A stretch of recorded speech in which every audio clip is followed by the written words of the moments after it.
Hello বন্ধুরা, তোমরা কেমন আছো? আশা করি তোমরা খুব ভালো আছো। আমি সায়ন বিশ্বাস তোমাদের জন্য নিয়ে এসেছি একটা নতুন ভিডিও তোমাদের চ্যানেল সিম্পল নলেজে।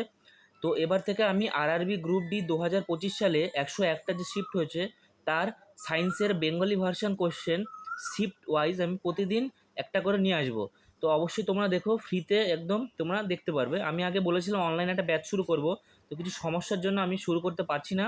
তো এই কারণে আমি এখন প্রতিদিন এভাবে প্রত্যেকটা শিফটের আমি সায়েন্স কোশ্চেন দেবো আরআরবি গ্রুপ ডির। এখান থেকে তোমরা গ্যারান্টেড কমন পাবে। রিপিটেড কোশ্চেন কীভাবে করতে হবে, নিউমেরিক্যালস আমি সব বলে দেবো। তো অবশ্যই দেখবে প্রতিদিন। এটা হচ্ছে part 1 video RRB group D সায়েন্সের। তো অবশ্যই ভিডিওটি ভালো লাগলে লাইক করে দিও। বাংলায় কোশ্চেন তোমরা কিন্তু পাবে না, ইংলিশে পাবে অনেক জায়গায়। বাংলা, হিন্দি, ইংলিশ পাবে, বাংলায় পাবে না সব জায়গায়। তো অবশ্যই ভিডিওটা দেখো। তো সবার প্রথম প্রশ্ন এটা রয়েছে 27 নভেম্বর 2025-এর ফার্স্ট শিফট, 9টা AM থেকে 10:30 AM। তো সবার প্রথম প্রশ্ন জেনারেল সায়েন্সের কোশ্চেনটা, একটি লেন্সের ক্ষমতা, এটা কিন্তু অফিসিয়াল আনসার কি এর কোশ্চেন, এখানে আমার কিচ্ছু বানানো নেই, হুবহু অফিসিয়াল আনসার কি। একটি লেন্সের ক্ষমতা বলতে কি বোঝায়? লেন্সের ক্ষমতা বলতে তার ফোকাস দৈর্ঘ্যের অনন্যককে বোঝায়। এর একক হয় মিটার। মানে লেন্সের ফোকাস এর এফকে, লেন্সের ফোকাস আমরা এফ দিয়ে প্রকাশ করি। এফ মানে এফ মানে হচ্ছে ফোকাস দূরত্ব মেরু থেকে। এবার এই মেরুর অনন্যক মানে 1/f, মানে 1/f। এই 1/f মানে হচ্ছে লেন্সের ক্ষমতা। তাহলে কোনো লেন্সের যদি এফ এর মান ধরো 25 সেন্টিমিটার হয়, তাহলে 1/25 হবে উত্তর। 1/25, কিন্তু সেন্টিমিটারকে আমার মিটার বানাতে গেলে কী করতে হবে? ভাগ করতে 100 দিয়ে। তো 100 দিয়ে ভাগ করলে উপরে উঠে যাবে, তাহলে 100কে 25 দিয়ে ভাগ করলে 4, তাহলে 4 ডায়াপ্টার উত্তর হবে। এটা এক্সাম্পল বললাম। তাহলে কোনো লেন্সের ফোকাস ক্ষমতা, লেন্সের ক্ষমতা বলতে বোঝায় ফোকাস এর অনন্যক বা 1/f। বৃত্তাকার কক্ষপথ বরাবর ধ্রুবক দ্রুতিতে একটি উপগ্রহ দ্বারা পৃথিবীকে প্রদক্ষিণ করা হলো সুষম বৃত্তীয় গতির এই একটি আদর্শ উদাহরণ। এই গতির কোন বৈশিষ্ট্যের কারণে তার ত্বরণ শূন্য হয়ে যায়? মানে একটা বস্তু যদি বা উপগ্রহ যদি বৃত্তাকার পথে ঘুরতে থাকে কিন্তু তার ত্বরণ শূন্য হয় না, কারণটা কি? প্রতিটি বিন্দুতে গতির অভিমুখ ক্রমাগত পরিবর্তন হতে থাকে, বেগ পরিবর্তিত হতে থাকে। কারণ প্রত্যেকটা বিন্দুতে দিক পরিবর্তন করতে হয়, কারণ প্রত্যেকটা বিন্দুতে স্পর্শক বরাবর সোজা চলে যাওয়ার কথা ছিল বস্তুটা, কিন্তু স্পর্শক বরাবর সোজা না গিয়ে সে ঘুরতে থাকে, কারণ দিক বারবার পরিবর্তন হয় উপগ্রহের। এই কারণে ত্বরণ শূন্য হয় না। দিক পরিবর্তন হচ্ছে বেগের পরিবর্তনের হার হলেই তো ত্বরণ দেখা যাবে, তাহলে শূন্য হবে না, এই কারণে শূন্য হয় না। কিন্তু যদি ডিসপ্লেসমেন্ট বা সরণ বলি সেটা শূন্য হবে। তারপরে প্রশ্ন, কোষ বিভাজনের কোন পদ্ধতির মাধ্যমে ডিপ্লয়েড ক্রোমোজোমগুলি বিভক্ত হয়ে হ্যাপ্লয়েড গ্যামেটে পরিণত হয়ে যায়? ডিপ্লয়েড মানে কিছু না হাফ হয়ে যায়, হ্যাপ্লয়েড মানে মিওসিস পদ্ধতিতে হয়। মানে কোন বিভাজনে তোমাদের ক্রোমোজোম সংখ্যা অর্ধেক হয়ে যায়? মিওসিস যে কোষ বিভাজন তার মধ্যে হয়। মিওসিস কোষ বিভাজনে অর্ধেক হয়ে যায়, যেটা আমাদের জনন কোষগুলোতে হয়ে থাকে, যেগুলো শুক্রাণু যেগুলো হয়, ডিম্বাণু যেগুলো হয় সেগুলো। এক্স ওয়াই যে ক্রোমোজোম সেগুলো দুটো ভাগে ভাগ হয়ে যায়। না হলে কি হবে, প্রত্যেকটা যখন অপত্য যৌন তৈরি হবে, প্রত্যেকটা বা যাই বলো যে সন্তান তৈরি হবে মাতৃকোষ থেকে, সেখানে ডাবল ডাবল ক্রোমোজোম তৈরি হবে, বা প্রতি যৌনুতে ক্রোমোজোম সংখ্যা ডাবল হতে থাকবে। তাই কারণে মিওসিসে প্রথমে হ্যাপ্লয়েডে ডিপ্লয়েডগুলি হ্যাপ্লয়েডে কনভার্ট হয় বা দুটো ভাগে ভাগ হয়ে যায় ক্রোমোজোম নাম্বার। তারপরে ওই দুটো দুটো এক্স, ধরো মহিলাদের থেকে দুটো এক্স আসবে আর পুরুষদের থেকে একটা এক্স একটা ওয়াই আসবে।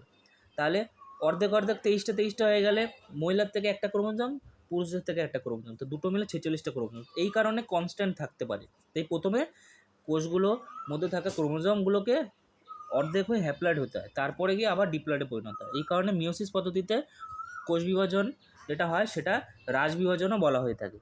নিচের কোন ধাতুটি সক্রিয়তা শ্রেণীর মাঝামাঝি স্থানে অবস্থান করে? সক্রিয়তা শ্রেণী, যেটাকে রিয়েক্টিভ সিরিজ বলা হয়, ধাতু চ্যাপ্টারের মধ্যে রয়েছে। আয়রন বা লোহাকে মাঝারি সক্রিয় ধাতু বলা হয়। সবচেয়ে বেশিও নয়, সবচেয়ে কমও নয়। সবচেয়ে বেশির মধ্যে ধরা হয় পটাশিয়ামকে, তারপরে সোডিয়ামকে। এগুলো টপ 2 যে ধাতু বা মেটাল তার মধ্যে আসে, এদের সবচেয়ে সক্রিয়। নিচের দিকে হাইড্রোজেন আসে, সবচেয়ে নিচে আসে মার্কারি, সোনা, রূপা, এগুলো নিচের দিকে আসে, খুব নিষ্ক্রিয় ধাতু হয়, বিক্রিয়া সহজে করতে চায় না। তারপরে প্রশ্ন 5 নম্বরে, খোলা জায়গায় একটা ধাতব প্লেট ন্যাপথলিন বলকে পোড়ানো হলে কি হবে? এটি জ্বলার সময় হলুদ শিখা উৎপন্ন হয় এবং ধাতব প্লেটে কালো কালি জমা হয়। তারপরে প্রশ্ন, অবশ্যই ভিডিওটি ভালো লাগলে ভিডিওটিকে লাইক করে দিও, যাতে আমি প্রতিদিন এরকম নতুন নতুন ভিডিও আনতে পারি। আর আমি এর প্লেলিস্ট বানিয়ে দিচ্ছি, যাতে তোমাদের ভিডিও খুঁজতে অসুবিধা না হয়। প্লেলিস্ট বানিয়ে দিচ্ছি আরআরবি গ্রুপটি 2025 প্রিভিয়াস ইয়ার কোশ্চেন, এই বলে এই নাম দিয়ে আমি প্লেলিস্ট বানাচ্ছি। তো ওখান থেকে তোমরা পেয়ে যাবে প্রতিদিনের আপডেট। এটা পার্ট 1 ভিডিও। আর যারা চ্যানেল নতুন আছে অবশ্যই চ্যানেলটিকে সাবস্ক্রাইব করে দিও। আর আমার টেলিগ্রাম চ্যানেল লিঙ্ক দেওয়া আছে, জয়েন্ট হয়ে যেতে পারো, সেখানে সমস্ত আপডেট পেয়ে যাবে। এছাড়া আমার একটা টেলিগ্রাম গ্রুপ রয়েছে, সেখানে তোমাদের সমস্যা বলতে পারো, যেখানে সবার জন্য চ্যাট অ্যাভেলেবেল রয়েছে। তারপরে প্রশ্ন 6 নম্বর, যে বিবৃতি দিয়েছে, দুটো স্টেটমেন্ট দিয়েছে, এগুলো সত্য না মিথ্যা বলতে হবে। তো বিভব পার্থক্য ভোল্টে পরিমাপ করা হয়। বিভব পার্থক্য মানে পোটেনশিয়াল এনার্জি, ইংলিশে বলি আমরা, ভি দিয়ে প্রকাশ করি, এটা আমরা ভোল্টেজ বলে থাকি। আর বিবৃতি 2তে বলা আছে 1 ভোল্ট হলো প্রতি কুলম্বে 1 নিউটনের সমান। তো দ্বিতীয় যে বিবৃতিটা, এটা ভুল আছে, প্রথম বিবৃতিটা ঠিক আছে, শুধুমাত্র বিবৃতি 1 ঠিক। তাহলে 1 ভোল্টের প্রতি কুলম্ব 1 নিউটনের সমান নয়, বিবৃতি একটাই সঠিক। তাহলে বিভব পার্থক্য বা পোটেনশিয়াল এনার্জি বা পোটেনশিয়াল ডিফারেন্স, একে আমরা ভোল্ট এ পরিমাপ করে থাকি। তারপরে কোন কার্যকরী মূলককে অক্সিজেন হেটেরো পরমাণু থাকে না? এটা হ্যালো অ্যালকেন হবে। হ্যালো অ্যালকেনে অক্সিজেনের কোনো হেটেরো পরমাণু থাকে না। হ্যালো অ্যালকেন মানে কিছুই নয়, এ এক ধরনের অর্গানিক কম্পাউন্ড বা জৈব পদার্থ, যার মধ্যে হাইড্রোজেন কার্বন মিলে কিছু যৌগ তৈরি করে। আর হ্যালো মানে হ্যালোজেন মৌল, এর মধ্যে ফ্লুরিন, ক্লোরিন, ব্রোমিন, আয়োডিন, এই 4টে মৌলের মধ্যে একটা থাকবে, তাই জন্য এদের হ্যালো অ্যালকেন বলা হয়ে থাকে। মানে হ্যালোজেন মৌল এদের সাথে যুক্ত থাকে। তারপরে 44 রোধ বা 44 ওহম রোধ বিশিষ্ট একটা কুণ্ডলী যদি 220 ভোল্টেজ সরবরাহের সঙ্গে যুক্ত থাকে, তবে ভোল্ট সরবরাহের সাথে যুক্ত থাকে, তবে কুণ্ডলী দ্বারা ব্যবহৃত শক্তি কত হবে? আচ্ছা, শক্তির সূত্র আমরা জানি ভি কিউ। শক্তি বলেছে, ক্ষমতা বলেনি। ক্ষমতা শক্তি পার্থক্য আছে। ক্ষমতা বলে যেটা আমরা বের করি বাড়িতে কারেন্ট ইয়েতে দিই, ইউনিটে কারেন্টের বিল আসে আমাদের, সেটাকে আমরা ক্ষমতা বলি, এটা সময় সাপেক্ষে বের করা হয়। আর শক্তিতে সময় সাপেক্ষে বের করা হয় না। এর সূত্র হয় ভি ইন্টু কিউ। ভি মানে ভোল্টেজ, কিউ মানে আধানের চার্জ বা আধান। তাহলে এখানে তো কিউ নিয়ে আর দেওয়া আছে, তাই ভি কিউ। তাহলে আমরা জানি যে ভি আই মানেও শক্তির মানে সূত্র। তাহলে ভি আইকে যদি ভি কিউতে পরিণত করা যায়, সেটাকে কী করে করতে পারি? ভি কিউকে আমি যদি আইয়ে পরিণত করতে চাই, তাহলে কীভাবে লিখতে পারি? ভি তো ভি থাকবেই, আর কিউ সমান সমান আমরা লিখতে পারি ভি বাই আর। তাহলে ওটাকে আমরা সূত্র করতে পারি ভি ইন্টু ভি বাই আর। তাহলে পরের সমান সমানে লিখতে পারি ভি স্কোয়ার বাই আর। তাহলে সূত্রটা হয়ে গেল ভি স্কোয়ার বাই আর। তাহলে ভোল্টেজের বর্গকে রোধ দিয়ে ভাগ করলে আমরা শক্তি পাই। তাহলে 220 গুণ 220 ভাগ 44। তোমরা অবশ্যই ক্যাপশনটাকে অন করে নেবে, তাহলে তোমরা ওখানে সূত্রগুলো লিখে লেখাগুলো দেখতে পারবে। ওখানে ক্যাপশনে সব সূত্র লেখা উঠে যায়, ঠিক আছে? যে সূত্রটা বললাম আরেকবার বলে দিচ্ছি। শক্তির সূত্র হলো ভি স্কোয়ার বাই আর, বা ভি এর বর্গ বাই আর। ভি মানে ভোল্টেজ, আর মানে রোধ। তাহলে 220 গুণ 220 তাকে ভাগ করবো 44 দিয়ে। তাহলে 220 গুণ 220কে 44 দিয়ে ভাগ করলে 1100 ওয়াট উত্তর আসবে, আর একক হয় ওয়াট, ঠিক আছে? প্রজননের সময় ডিএনএর যে প্রতিলিপিকরণ গুরুত্বপূর্ণ কেন? এর কারণ প্রকরণ সমূহের বংশানুসরণের জন্য। প্রকরণগুলোকে যাতে পরের যে বংশধর আসবে তার মধ্যে যাতে বৈশিষ্ট্যগুলো যেতে পারে। প্রতিলিপিকরণ মানে কি? কপি করা। ডিএনএ যে কপি করে না, যে আমাদের বাবা মায়ের বৈশিষ্ট্যগুলো সন্তানদের মধ্যে আসে কি করে? এই ডিএনএ প্রতিলিপিকরণ বা কপির মাধ্যমে। এর মাধ্যমে আমাদের যে পূর্বপুরুষ আছে তাদের যে বৈশিষ্ট্য, সেটা চেহারা হতে পারে, গুণ হতে পারে, সব কিছুই, দোষ হতে পারে, সব কিছু এর মাধ্যমেই হয়। তো প্রকরণসমূহের বংশানুসরণের জন্য এই ডিএনএ প্রতিলিপিকরণ গুরুত্বপূর্ণ। তারপরে 10 দাগের প্রশ্নে চলে আসো। নিচের কোন বিবৃতিটি স্থিরানুপাত সূত্রকে সবচেয়ে ভালোভাবে ব্যাখ্যা করে? একটি রাসায়নিক যৌগে সর্বদা একই মৌল থাকে যাদের ভর পরস্পরের সমানুপাতিক।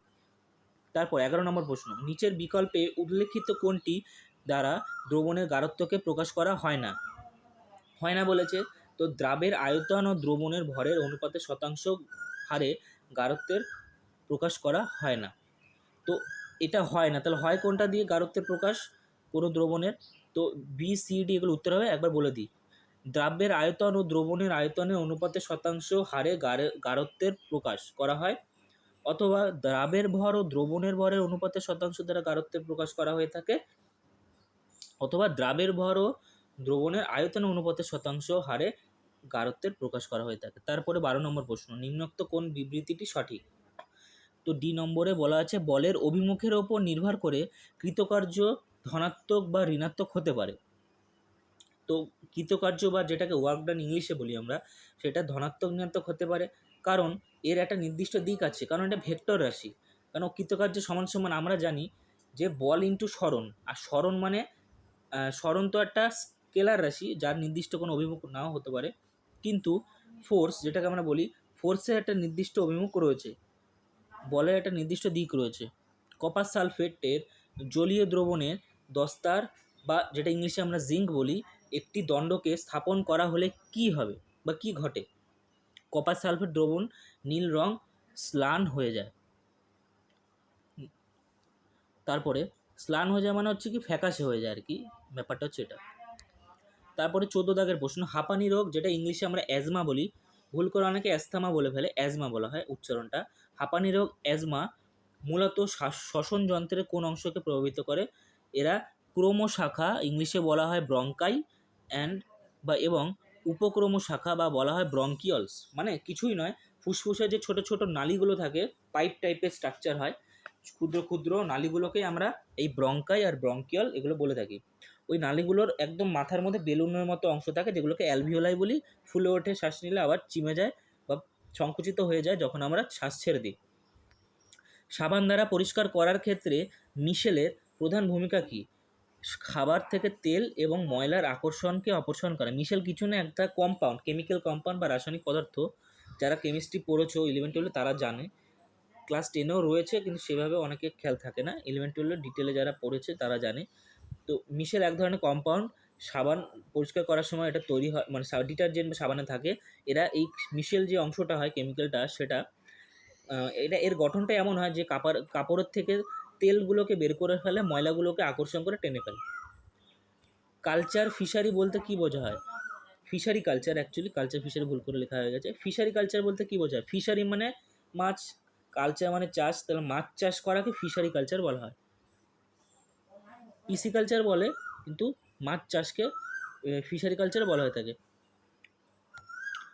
নর্মালি পিসি কালচার বলা হয়। একটি শব্দ তরঙ্গের কম্পাঙ্ক 50 হার্জ, HZ মানে হার্জ, কম্পাঙ্কের একক, এসআই একক হার্জ, 50 হার্জ হলে একটি দোলন বা ওয়ান ওয়েভ সম্পূর্ণ করতে কত সময় লাগে? এর সূত্র হচ্ছে গিয়ে, সূত্রটা তোমরা ক্যাপশনে দেখে নাও, ক্যাপশন অন করে ভিডিওটা দেখো। সূত্র হচ্ছে গিয়ে সময় টি সমান সমান 1/, কম্পাঙ্ক বা তরঙ্গের কম্পাঙ্ক যেটা এন দিয়ে প্রকাশ করি বা এফ দিয়েও করা হয়, 1/f।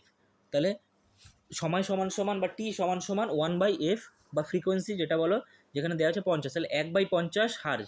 তাহলে 1/50 মানে, তো আমি যদি উপরে নিচে 2 দিয়ে গুণ করে 2/100, তো 2/100 মানে 0.02 সেকেন্ড, এর একক সবসময় সেকেন্ড হয়, তাহলে 0.02 second, option number C is the correct answer. তারপর 18 দাগ, প্রজাতির মধ্যে বৈচিত্র্য আনার জন্য কোন জৈবনিক প্রক্রিয়াটি গুরুত্বপূর্ণ? যৌনজনন, বৈচিত্র্য। তারপর 19 দাগ, নিম্নোক্ত কোন বিবৃতিটি সুষম বৃত্তীয় গতির একটা উদাহরণ? সুষম বৃত্তীয় মানে ইউনিফর্ম সার্কুলার মোশন, ইংলিশে আমরা বলে থাকি। সুষম বৃত্তীয় গতির একটা উদাহরণ হচ্ছে একটা ফ্যানের ব্লেডের ধ্রুবক গতিতে ঘোরা। একটা ফ্যান যখন গোল গোল ঘুরছে, সুষম মানে কি? এক সেকেন্ডের রেসপেক্টে নির্দিষ্ট দূরত্ব ঘুরবে, মানে প্রতি 1 সেকেন্ডে একই দূরত্ব ঘুরবে, একইবার ঘুরবে। যদি 1 সেকেন্ডে 10 বার ঘোরে, প্রতি 1 সেকেন্ডে 10 বার করে ঘুরবে, সুষম হবে, বাড়বে কমবে না, ধ্রুবক থাকবে। 20 দাগের প্রশ্ন, কোনো ছাপানো বা মুদ্রিত বস্তুর ওপর একটা পুরু কাচের ফলক স্থাপন করা হলে অক্ষরগুলি কিছুটা উপরে উঠে এসেছে বলে মনে হয়। এটার কারণ কি? এর কারণ আলোর প্রতিসরণ। আলোর প্রতিসরণ মানে আলো যখন এক মাধ্যম থেকে অন্য মাধ্যমে যায়, তখন তার দিকটা পরিবর্তন করে ফেলে বা অভিমুখ পরিবর্তন করে ফেলে। এই কারণে এই কাচের ফলকের মধ্যে লেখাগুলো একটু উপরে উঠে যায়, কেন? কাচের ফলকের মধ্যে দিয়ে আলো আসছে, কাচের ফলক বায়ুর থেকে ঘন মাধ্যম, তো মাধ্যমের ঘনত্বের ওপর আলোর দিকের পরিবর্তন হয়। ক্লোরিনের পারমাণবিকতার ভর ভগ্নাংশে হয় কেন?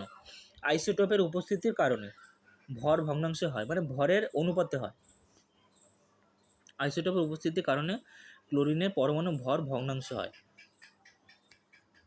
আইসোটোপ মানে কিছু না, ক্লোরিনে অনেকগুলো 3টে আইসোটোপ হয়, মানে যাদের কি হয় আইসোটোপ মানে কাদের বলা হয়, যাদের পরমাণু সংখ্যা সমান হয় কিন্তু প্রোটন মানে প্রোটন সংখ্যা সমান হয় কিন্তু ইলেকট্রন সংখ্যা সমান, ভর সংখ্যা সমান হয় না।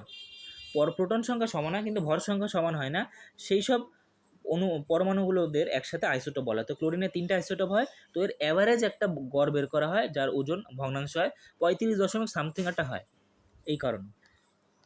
তারপরে নিম্নোক্ত কোন উদ্ভিদ কলা সালোক সংশ্লেষণ সম্পাদন করে বা ফটোসিনথেসিস করে? ক্লোরেন কাইমা, এটা উদ্ভিদের একটা কলা, ইংলিশে আমরা বলে থাকি টিস্যু। কলা কোষ দিয়ে তৈরি হয়। তারপরে একটি বস্তুকে একটি নির্দিষ্ট উচ্চতা থেকে নিচে ফেলা হলে যদি এটি 3 সেকেন্ড ধরে পড়ে এবং জি বা gravitational force 10 metre per second square হয়, তাহলে এর চূড়ান্ত বেগ ভি কত হবে? এর সূত্র হচ্ছে V minus U by T equal to A. সূত্রটা ক্যাপশন দেখে না একবার, ক্যাপশন অন করে। V minus U by T equal to A মানে হচ্ছে ত্বরণ, ভি মানে হচ্ছে অন্তিম গতিবেগ বা শেষের গতিবেগ, ইউ মানে প্রাথমিক গতিবেগ, টি মানে সময়। তাহলে এখানে আমাকে জানতে চাইছে ভি এর মান, তাহলে ভি সমান সমান আমরা এটাকে লিখতে পারি মডিফাই করে যে ইউ ভি সমান সমান ইউ প্লাস এটি লিখতে পারি। তাহলে এখানে ভি এর মান ইউ এর মান এখানে আমাদের কি হবে, কারণ উচ্চতা থেকে ফেলা হচ্ছে নির্দিষ্ট, তাহলে যখন শুরুতে উপরে ছিল তখন তো এর কোনো গতিবেগ ছিল না, তাহলে এর প্রাথমিক গতিবেগ 0 ছিল, তাই ইউ এর মান 0 বা তাহলে এটি, তাহলে ভি সমান সমান এটি উত্তর হবে। তাহলে এর মান 10, টি এর মান 3, তাহলে 10 গুণ 3 করলে 30 মিটার পার সেকেন্ড, আর একটা সেকেন্ড কেটে যায় মিটার পার সেকেন্ড স্কোয়ারের থেকে, তাহলে এর উত্তর হবে 30 মিটার পার সেকেন্ড স্কোয়ার। এর অন্তিম গতিবেগ মাটিতে পড়ার এই এক মুহূর্ত আগে তার সর্বোচ্চ গতিবেগ যেটা হবে সেটা হবে 30 মিটার পার সেকেন্ড। যদি কিলোমিটার পার আওয়ারে কনভার্ট করি তাহলে মোটামুটি 6×18 6×6=48, ওই 108 কিলোমিটার পার ঘন্টা গতিবেগ হবে। তারপরে 24 জল ও পুষ্টি উপাদানের সমূহের উপস্থিতিতে কোন প্রক্রিয়ার মাধ্যমে শৈবাল দ্রুত বিকশিত হয় এবং সংখ্যা বৃদ্ধি করে? এর উত্তর হবে খণ্ডীভবন বা ভেঙে যায়, খণ্ড খণ্ড হয়ে ভেঙে যায়, ফ্র্যাগমেন্টেশন ইংলিশে বলা হয়ে থাকে। তারপরে ডিম উৎপাদনের জন্য কোন পোলট্রি পাখি পালন করা হয়? ডিম উৎপাদনের জন্য লেয়ার নামক পোলট্রি পাখি পালন করা হয়। তো আজকে সবগুলো কোশ্চেন আমি শেষ করে ফেলেছি, আশা করি ভিডিওটি খুব ভালো লেগেছে। অবশ্যই ভিডিওটিকে একটা লাইক করে দিও, এত কষ্ট করে আমরা বানালাম ভিডিওটা। আর তোমরা এই কন্টেন্টগুলো পরে টেলিগ্রাম চ্যানেলে পেয়ে যাবে, অবশ্যই জয়েন্ট হয়ে যেও। আর ভিডিওটি ভালো লাগলে অবশ্যই লাইক করে দিও, যারা চ্যানেলে নতুন আছে চ্যানেলটিকে সাবস্ক্রাইব করে দিও, পাশে থাকা বেল আইকনটি প্রেস করে রেখো যাতে সবার আগে ভিডিও আপডেট চলে আসে। আমি সবগুলো শিফটের ভিডিও এভাবে প্রতিদিন দিতে থাকবো, তো গ্যারান্টেড তোমরা পাবে, এটা তোমার চিন্তা থেকো না। আর আমি প্লেলিস্ট বানিয়ে দেবো, দেখে নিও। বাংলায় কোশ্চেন তোমরা পাবে না কিন্তু, বলে দিচ্ছি। আর এই কোশ্চেনগুলো রিপিটেড টাইম আসবে, যেগুলো হচ্ছে ফিজিক্সের কোশ্চেন আছে, ভৌত বিজ্ঞানের, সেগুলো আমি বলে দেবো অঙ্কগুলো কীভাবে করতে হয়। আজকে আমি মোবাইলে ভিডিও বানিয়েছি, তাই নেক্সট দিন আমি চেষ্টা করবো কম্পিউটারে করার, কম্পিউটারে লিখে করার, তো তোমাদের আরও ভালো এক্সপিরিয়েন্স হবে। তো আশা করি এই ভিডিওটি খুব ভালো লেগেছে। আর কোন ভিডিও লাগবে অবশ্যই কমেন্ট বক্সে জানাতে পারো। এনটিপিসি গ্র্যাজুয়েট লেভেলে এক্সাম শেষ হয়ে গিয়েছে 27 তারিখে, আনসার কি মোটামুটি 3 থেকে 4 দিনের মধ্যে দিয়ে দেয়। আমি আশা করেছি 30 থেকে 31 তারিখের মধ্যে দিয়ে দেবে, 27-এর সাথে 3 যোগ করলে হয় 30, ওই 30 থেকে 31 তারিখের মধ্যে ম্যাক্সিমাম দিয়ে দেওয়ার কথা, এর বেশি লেট করবে না। আর গ্রুপ ডি রেজাল্ট এপ্রিল মাসের শেষে অথবা মিডিলে চলে আসবে, এটা তোমরা মোটামুটি এক্সপেক্ট করতে পারো। আর মাঠের জন্য প্রিপারেশন করতে থাকো মোটামুটি। আর আগে তো কাট অফ ভিডিও আমি কম বেশি বলেছি, সবাই যারা দেখেছো জানো, যারা দেখোনি দেখে আসতে পারো। আর আমি কত নম্বর পেয়েছি গ্রুপ ডিতে সেটা তোমরা দেখে আসতে পারো, আমার শর্টসে দেওয়া রয়েছে, আমার স্কোর কার্ড শর্টসে দেখে নিতে পারো, আর আমার লং ভিডিও রয়েছে সেখানে দেখতে পারো। তো এই হচ্ছে গিয়ে গ্রুপ ডির আমার সায়েন্সের ভিডিও। তো এভাবে আমি প্রতিদিন ভিডিও দিতে থাকবো। অবশ্যই ভিডিওটি ভালো লাগলে লাইক করে দিও, আর কমেন্ট বক্সে কমেন্ট করে জানাও কেমন লাগলো ভিডিওটা, আর কী টাইপের ভিডিও লাগবে সেটা বলো। তো আজকের জন্য এইটুখানি, দেখা হবে আবার পরের ভিডিওতে। জয় হিন্দ, বন্দে মাতরম।